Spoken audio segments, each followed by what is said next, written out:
Bom dia, galera! Eu vim aqui dessa vez para fazer uma videoaula com um tema um tanto quanto diferente. Eu resolvi dar um panorama geral de algumas doenças que em si foram uma pandemia durante a história, tá? Eu vou pegar duas em especiais, que são bem parecidas com o panorama que a gente está vivendo hoje, certo? Do coronavírus. Até para a gente parar de ficar pensando que só acontecia conosco, que isso só está acontecendo conosco, que ninguém nunca viveu isso. E sim, a gente tem muito que aprender com a história, mais uma vez, para a gente ver os erros do passado, para a gente aprender e não ocorrer os mesmos erros, tá? Então vamos lá. Eu vou começar falando um pouco da varíola, tá? Bom, mas por que a varíola? A varíola, ela é um vírus, é uma doença infecto-contagiosa, tá? O que ela provoca? Primeiro, pequenas lesões na pele, tá? E ela é transmitida pelas secreções da pele, então assim, espirro, leite materno, certo? Ou então até mesmo por compartilhar objetos, tá? O que faz uma doença facilmente contagiosa. A transmissão dela é muito fácil. É uma das doenças que mais causou epidemia, certo? Tanto que ela demorou uns 3.000 anos, assim, sempre causando problemas na humanidade. A varíola ela é responsável por uma das maiores epidemias que a gente vai ter no Império Romano, no século II depois de Cristo. Acredita-se que ela tenha surgido na Índia, tá? E ela se alastrou pelo restante do Império através das tropas do Império Romano. Ela ficou conhecida como peste antonina, tá? Ela chegou a matar, para vocês terem noção, quase 2.000 pessoas por dia, a varíola, nesse período, nessa pandemia. E 5 milhões de pessoas morreram, tá? Ela continuou, sim, depois do Império Romano. A gente tem Japão em 735 até 737 também ocorreu uma pandemia lá. 1/3 da população japonesa faleceu. A Islândia teve também em 1707 até 1709. 25% da população morreu também. O Brasil também teve registro da varíola, tá? O primeiro registro da doença foi em 1563. E no Brasil existiu em especial um surto em Salvador. E o principal da varíola no Brasil é que ela era mortal principalmente para os indígenas, certo? Ela foi erradicada em 1980, tá? Após uma vacinação em massa, aí ela conseguiu ser erradicada, mas ela perdurou 3.000 anos, sabe? Tipo, ela ficou enchendo o saco do Ramsés III, depois pelo Luís XV, foi um grande tempo para parar esse surto de varíola, tá? Então, assim, é uma das doenças na história que teve grande impacto. Outra que teve grande impacto, e pesquisando a gente vai ver até alguns fatores bem parecidos com o de hoje, lógico que não totalmente, por causa do período, mas dá para aprender muita coisa, vai ser a peste negra, tá? Ela vai ter ocorrido principalmente no século XIV na Europa e vai matar 1/3 da população. Ela é causada por um bacilo, tá? Ela vai ter origem no continente asiático, na China, tá? E junto, a peste negra, junto com outros fatores, vai ser ela uma das responsáveis pelo declínio do feudalismo e início, né, de uma nova era, tá? Então, assim, como que ela vai chegar na Europa? Através de caravanas de comércio que vinham da Ásia para a Europa, principalmente no mar Mediterrâneo, ali Veneza, Gênova, regiões costeiras da Europa.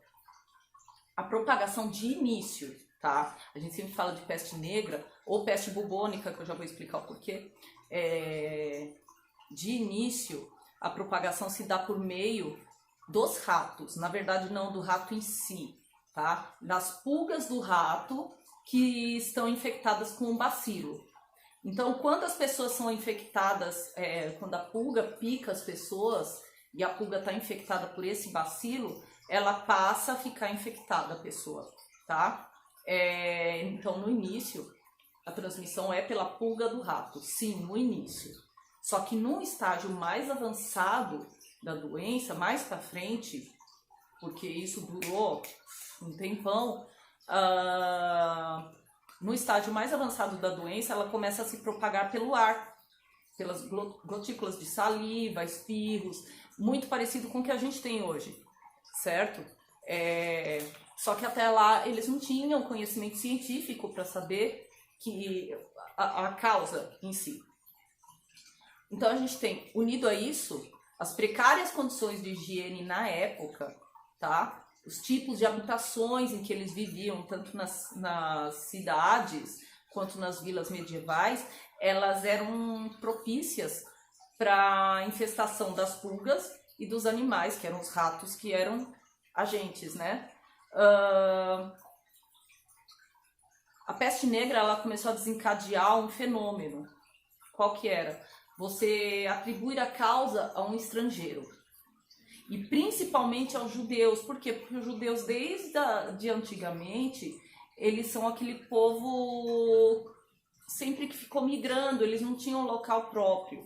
Então, como eu já expliquei na questão lá da Inquisição, começou-se a usar muitos judeus e pessoal que fica de migração, judeus, ciganos, enfim, como bodes expiatórios. Então, muitas vezes, multidão assim enfurecida, achando que os causadores eram eles, iam lá e tacavam fogo neles, matavam eles, sabe?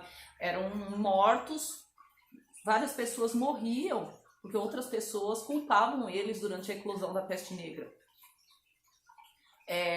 Durante esse período, a gente vê, eu vou tentar achar algumas imagens para vocês, é fácil da gente ver a sociedade medieval tentando entender esse fenômeno mortífero da peste negra.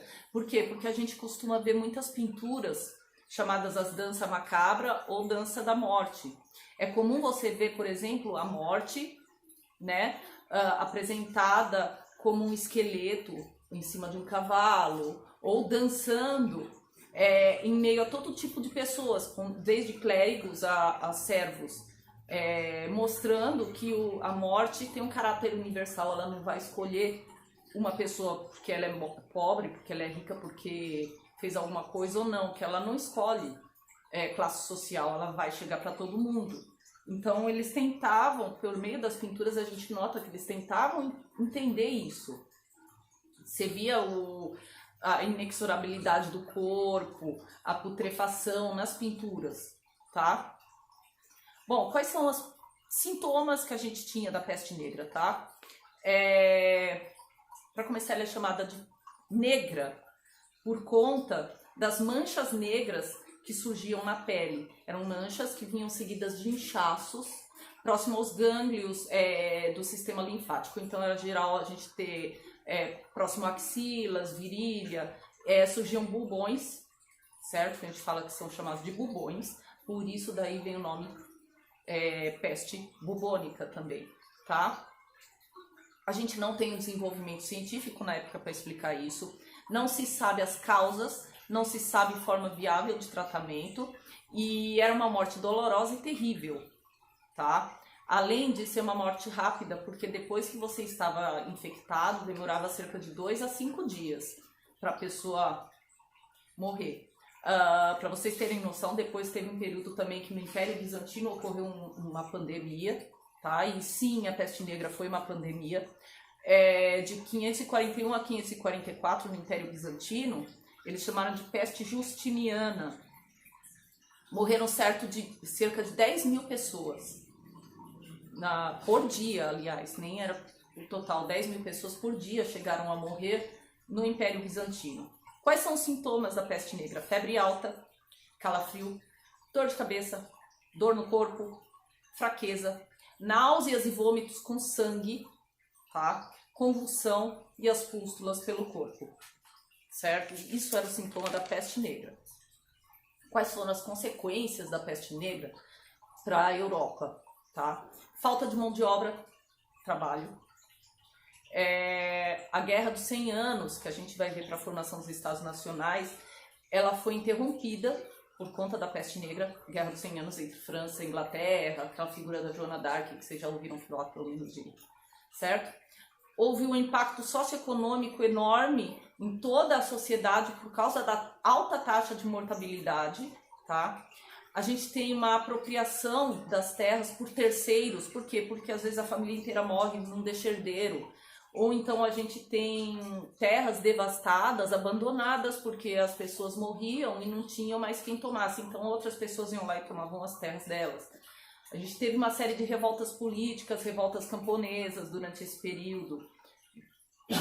Descontentamento com a Igreja Católica, principalmente, porque eles vão começar a questionar, fazer questionamentos filosóficos, porque, poxa, a pessoa estava doente, pedia para Deus, para ajudar, não sei o quê, e não viam resultado. Então, vai começar muito questionamento em cima da Igreja Católica nisso também. E uma crise na nobreza também, porque muitos nobres, com isso tudo, vão ficar empobrecidos, pô, assim, não tem mais servos para trabalhar, a questão de você ter que ficar isolado, que eu já vou falar disso, certo?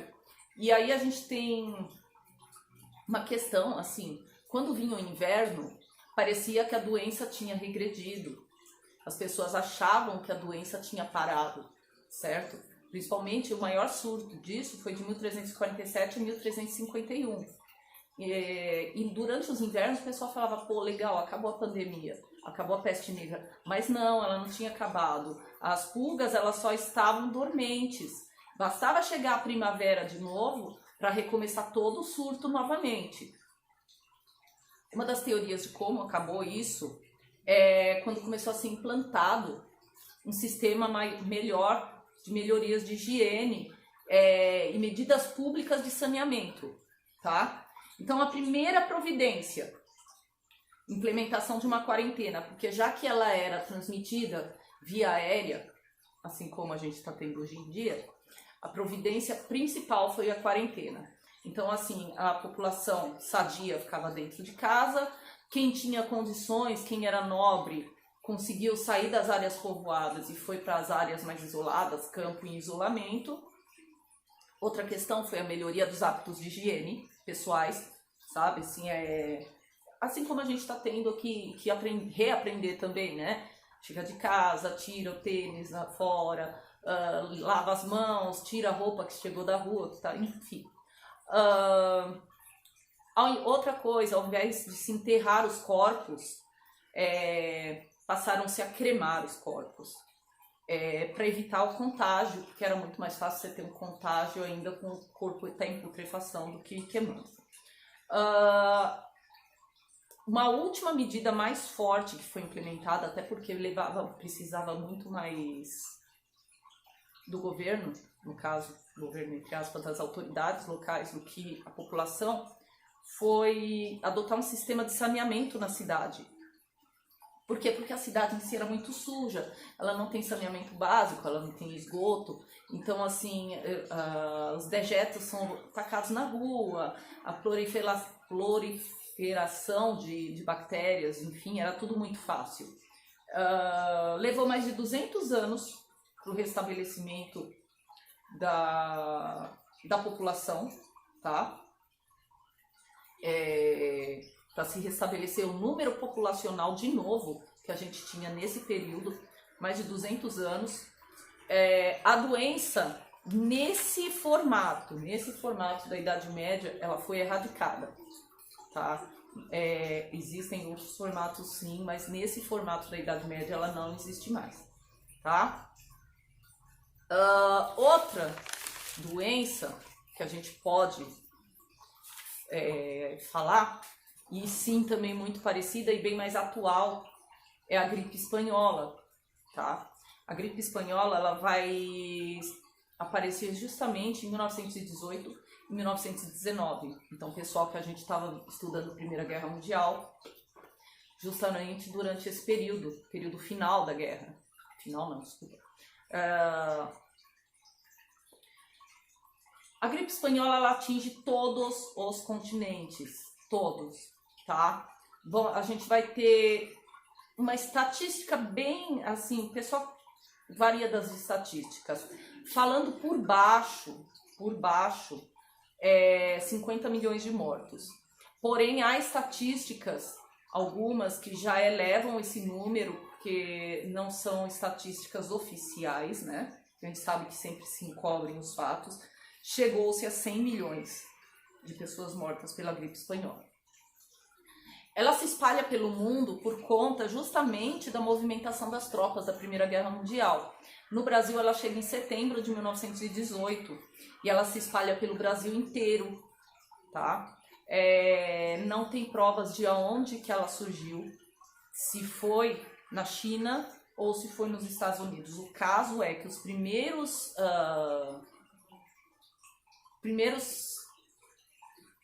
casos de contágio ocorreram nos Estados Unidos, tá? Então não se tem certeza de aonde surgiu.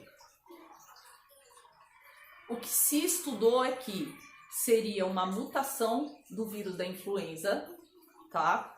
Que passou para aves, das aves para o ser humano, tá? E aí a gente fala assim, poxa, mas se ela não surgiu na Espanha, por que tem o nome de gripe espanhola? Por quê? Porque foi a imprensa espanhola que ficou divulgando as notícias sobre a gripe, por isso gripe espanhola, e eu vou explicar melhor mais para frente. Então, assim, durante a Primeira Guerra Mundial, escondia-se informações tanto dos soldados, para a moral deles não ficar baixa, sabe, sobre a doença, ficar sabendo que está tendo um surto e tal, porque eles estavam em guerra, tanto para não causar alarde na população, bem conveniente, né? Aliás, quem acredita nos números oficiais aí do governo, levanta a mão.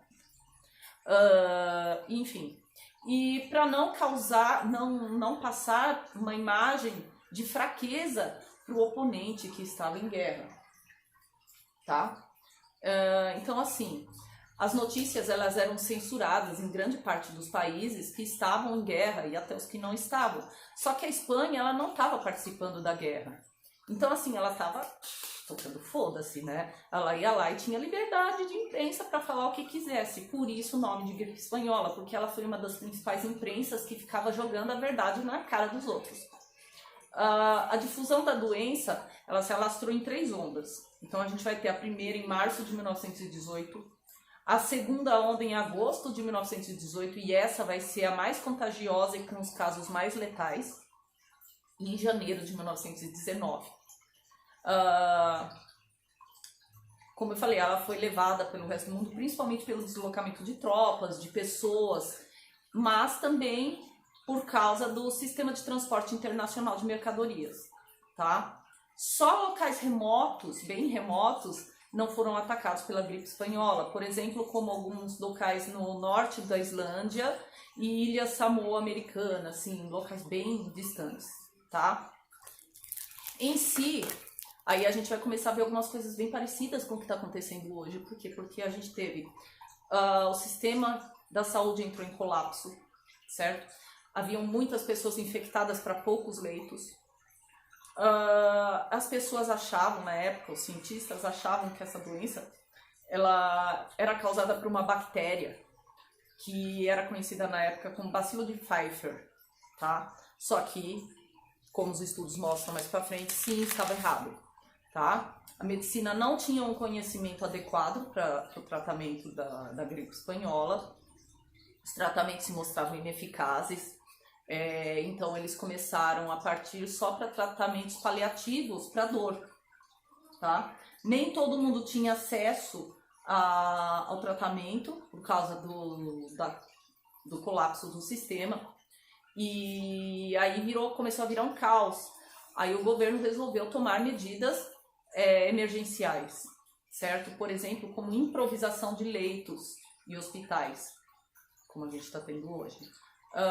Os pacientes mais graves, eles acabavam sofrendo mais, porque eles acabavam ficando também com infecções. E a gente não tinha antibióticos nessa época para tratar as infecções. A gripe espanhola era altamente contagiosa. Então, assim, por ela ser contagiosa, colocou-se algumas medidas, tais como isolamento social, tá?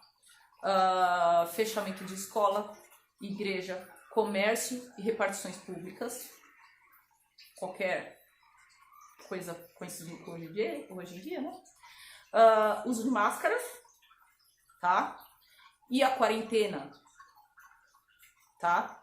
E sim, existiu até um grupo que era anti-máscaras, para usar anti-máscaras. Já existiam idiotas naquela época também, tá? Anti-máscaras, achando que isso era uma bobeira, enfim, tá? Também existiam idiotas naquela época. E detalhe, não se descobriu até hoje o porquê, mas a doença ela era altamente mortal entre jovens de 20 a 30 anos, coisa que ainda não se sabe por quê. No Brasil, São Paulo foi um dos locais mais afetados, tá? E 2/3 da população na época foi infectada, tá? Oficialmente no Brasil são 35 mil mortos, tá? Sendo que na Índia, que foi o local mais afetado, a gente tinha 18 milhões de mortos, tá? Bom, galera, é assim. É lógico que a gente tem mais uma série de doenças que, se a gente for ficar falando doenças que causaram problema no mundo inteiro, lógico que a gente teria várias. A gente tem, por exemplo, o cólera, que ainda até hoje é considerado uma pandemia porque não foi erradicada, sofre mutações, enfim, e tempos em tempos ainda causa surtos. A gente tem o ebola, que é mais recente, que ocorreu principalmente na África, né? Altamente contagiosa também, teve várias mortes. A gente teve, em 2009, a gente teve a gripe suína, e eu lembro bem porque eu estava grávida do meu filho, e eu fazia parte do grupo de risco. Bom, a gente tem várias doenças, mas eu acho que os dois principais focos, principalmente das salas que a gente estava estudando, a gente estava estudando a Idade Média, uma parte da galera, certo? E aí entra o foco da peste negra, principalmente para depois, agora que a gente vai entrar em formação dos Estados Nacionais. E a galera que a gente terminou de ver, Primeira Guerra Mundial e Revolução Russa, certo? Que é bem 1918, 1919, o período da Revolução Russa, Primeira Guerra Mundial, né? Então, enquanto rolava a Primeira Guerra Mundial, Revolução Russa ali, rolava a pandemia da gripe espanhola. E vocês podem reparar que tem muitos aspectos parecidos, muitos aspectos parecidos. A gente tem aquelas facções que iam contra também as medidas mais rígidas, mas eu espero de verdade que sirva para vocês analisarem um pouco, porque muitos falam assim, para que a gente vai estudar história? Acho que a gente está estudando história para evitar cometer os mesmos erros. Quem sabe aprender que a evitar erros, olhar para as pandemias que a gente teve lá atrás, e que tem aspectos muito parecidos hoje em dia, e evitar os mesmos erros que foram ocorridos ali atrás, e evitar os milhões de mortos que a gente teve ali atrás. Poder evitar isso, sabe? E eu espero de verdade que vocês aproveitem essa aula, tá? Mais uma vez, a gente fica por aqui, e eu espero que vocês aproveitem, e dúvidas, já sabe, fala comigo, tá? Bye, bye!